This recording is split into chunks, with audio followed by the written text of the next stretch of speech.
Hi, everyone. My name is Woodstone, and today I'm going to read a story. The story is out of this book right here, Peace Tales, World Folk Tales to Talk About. So hopefully, after I read this, maybe you and your friends or your family members will talk about uh, what you've heard. The story I'm going to read is found on page 76. It's called Old Joe and the Carpenter. And it's actually an American story and that came from here in America. So let's just get right into it, shall we? Old Joe and the Carpenter. Old Joe lived way out in the countryside, and he had one good neighbor. They had been friends all their lives long. It seemed that they had grown old together, and now that their spouses were dead and buried, and their children raised and living lives of their own in other places, all they had left were their farms and each other. But for the first time in their relationship, in their long relationship, they'd had an argument. It was a silly argument.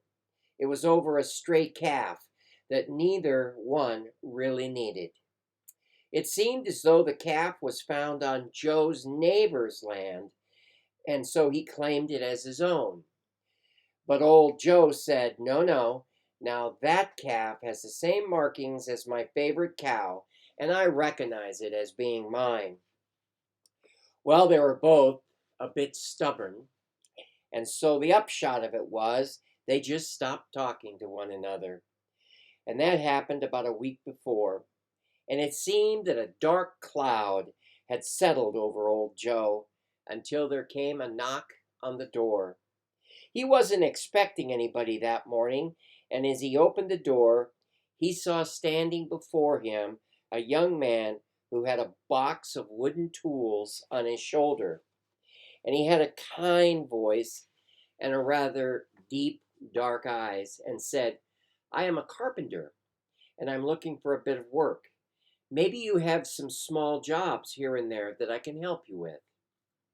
Old Joe wasn't the kind of fellow to take someone on just right off, so he brought him on into the kitchen, sat him down, gave him some stew that he had at the back of the stove. There was some homemade bread. It was baked fresh early that morning, and some fresh buttered, churned butter, and homemade jam. And while they were sitting and eating and talking, Joe decided that he liked this young man. And he said, "I do have a job for you. Look right there through my kitchen window. Do you see that farm there across the way? That's my neighbor's place. And do you see that creek running right down there between our property lines? That creek, it wasn't there last week. My neighbor did that to spite me, Dad Burnett. He took his plow up there with a tractor and he just dug a big old furrow from his upper pond and he flooded it. Well, I want you to do one better. Since he wants us divided that way, you go out there and build me a fence, a big, tall fence, so that I won't even have to see his place. Gall darn him anyhow." And the carpenter said, "Well, if you have the lumber and the nails, I got my tools, and I'll be able to do the job you'll like." Joe had to go down to the town to get some supplies, so he hitched up the wagon and showed the carpenter where everything was in the barn. And that carpenter, well, he carried everything he needed down to the creekside and he started to work. And oh, his work! It went smooth and fast. He did his measuring, his sawing, his nailing, and it was about sunset when old Joe returned and the carpenter had finished his work. And when old Joe pulled that up in that wagon, his eyes opened wide and his mouth fell open because there wasn't a fence there at all. It was a bridge going from one side of the creek to the other. It had handrails and all. a fine piece of work, and his neighbor was just starting to cross the other side of the bridge with his hand stuck out, and he was saying, "Joe, you're quite a fella to build that bridge. I'd have never been able to do it. I'm so glad we're going to be friends again." And Joe, he put his arms around his neighbor and said, "Oh, that calf is yours. I've known it all the time. I just wanted to be your friend too."